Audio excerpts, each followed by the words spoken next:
अक्सर बाहरी परिस्थितियों को देख सुनकर हमारे मन में उन परिस्थितियों के अनुसार ही विभिन्न प्रकार की भावनाएं उठती हैं।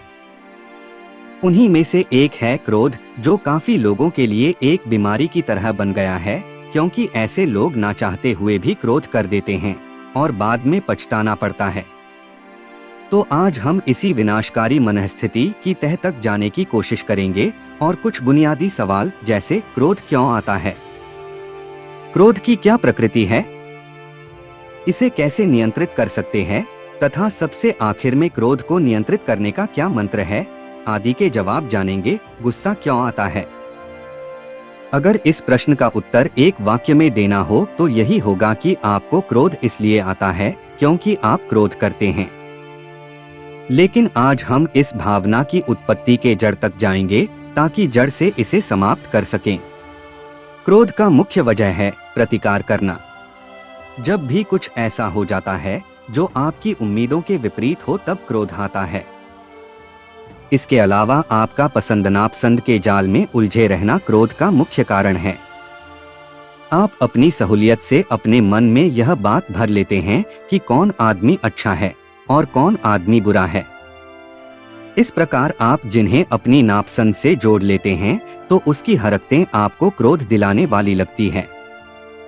लेकिन क्या ये जीवन की सबसे बड़ी असफलता नहीं है कि आपके भीतर क्या होना है ये दूसरा व्यक्ति तय करे?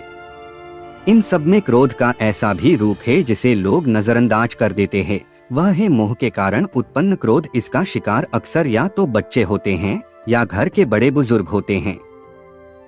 जब भी घर का कोई वृद्ध कुछ ऐसा कार्य करता है जो उसके लिए हानिकारक हो, तब उसके जवान बेटे या कुछ बहू उन्हें इस क्रोध का शिकार बना लेते हैं। इसे नजरअंदाज इसलिए कर दिया जाता है क्योंकि इसे प्यार या वृद्ध का ख्याल रखने की भावना से जोड़ दिया जाता है। लेकिन ये क्रोध तब तक ही नजरअंदाज करने योग्य है जब तक कि यह आपके काबू में है। अगर यह क्रोध आपके काबू में नहीं रहता, अगर आप इसकी वजह से वृद्ध को आहत कर देते हैं, तब निश्चित ही यह भी एक बीमारी की तरह है, क्योंकि प्यार कभी दुख का कारण नहीं बनता। क्रोध पर नियंत्रण, क्रोध के हर रूप का अगर आप ध्यानपूर्वक निरीक्षण करें तो आप पाएंगे कि सब आपके भीतर से ही उत्पन्न हुआ है, लेकिन इसका कारण बाहर की चीजें हैं। तो क्या आपके भावनाओं की ये प्रकृति है कि वो बाहरी तत्वों से संचालित हो? बेशक नहीं। आपकी भावनाएं आपकी स्वयं की हैं। इस पे पूर्ण रूपेण आपका अधिकार होना चाहिए। लेकिन होता यह है कि इसका नियंत्रण आप दूसरे लोगों के हाथों में दिए रहते हैं। आपका मन कोई रिमोट संचालित खिलौना नहीं है कि जिसका मन किया वो आकर खेल लिया। लेकिन कड़वा सत्य यह है कि ऐसा ही होता है, और इससे भी खराब बात ये कि इसी को आप सामान्य स्थिति समझ लेते हैं। अगर आप जागरूक होकर विचार करें और आपको क्रोध एवं आनंद में से कोई एक चुनना हो तो आप निश्चित ही आनंद का चयन करेंगे। लेकिन अज्ञानता में आप जानबूझकर क्रोध चुनाव कर लेते हैं। जो चीजें आपके भीतर घटित हो रही हैं, वह बेशक आपके अनुसार होनी चाहिए। आप उसके लिए किसी और को दोष नहीं दे सकते। मैं आपको एक सुंदर सी कहानी सुनाता हूँ। एक संत थे। एक दिन उन्होंने सोचा कि नदी के बीच में जाकर प्रकृति की गोद में ध्यान लगाया जाए। उन्होंने एक नाव लिया और नदी के बीच के में हिस्से पहुंच गए। वहां पहुंचकर वे आंख बंद कर ध्यान में लीन हो गए। आनंदमयता की लहरें उनके भीतर हिलोरे लेने लगी। लेकिन कुछ ही देर बाद उनके नाव में एक दूसरे की टक्कर हो गई। लेकिन संत जी ने आंखें नहीं खोली। लेकिन उन्हें फिर दोबारा टक्कर महसूस हुई। अब संत जी को क्रोध आने लगा। जब तीसरी टक्कर हुई तो वो ये चिल्लाते हुए आंखें खोले कि कौन बेवकूफ नाविक है जिसे मेरी नाव नहीं दिख रही। जब उन्होंने पीछे देखा तो पाया कि एक खाली नाव थी जो बहते हुए आ गई थी और संत के नाव से टकरा रही थी। यह देख उन संत का क्रोध तो काफूर हो गया, पर उन्होंने अपने मन में उत्पन्न हुए क्रोध के कारण पर गौर किया। वास्तव में वो जिस नाविक पर वो क्रोध कर रहे थे उसका तो कोई अस्तित्व ही नहीं था। इसका सीधा सा अर्थ यही है कि यह जो भावना उनमें उत्पन्न हुई वह बेशक तब भी होती जब कोई नाविक होता, लेकिन नाविक के होने या न होने से उनके क्रोध की उत्पत्ति पर कोई फर्क नहीं पड़ता। इसका सीधा सा अर्थ यह है कि क्रोध की उत्पत्ति का कारण स्वयं उनका मन है, न कि इस भावना का जननी कोई बाहरी व्यक्ति।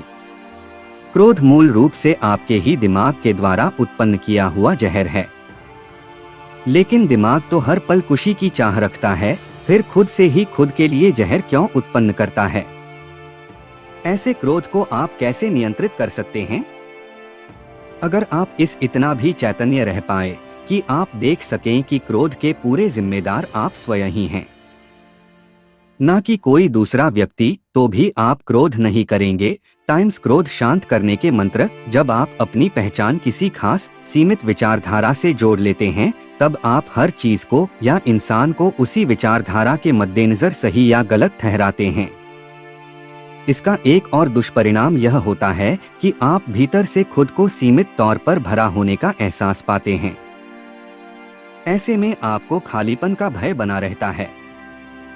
जब स्वयं का पहचान ही सीमित बन जाता है, तो आपका दिमाग इसकी रक्षा करने की प्रेरणा देता है। जब भी इस पहचान को ठेस पहुंचता है, दिमाग इसकी रक्षा हेतु क्रोध उत्पन्न करता है।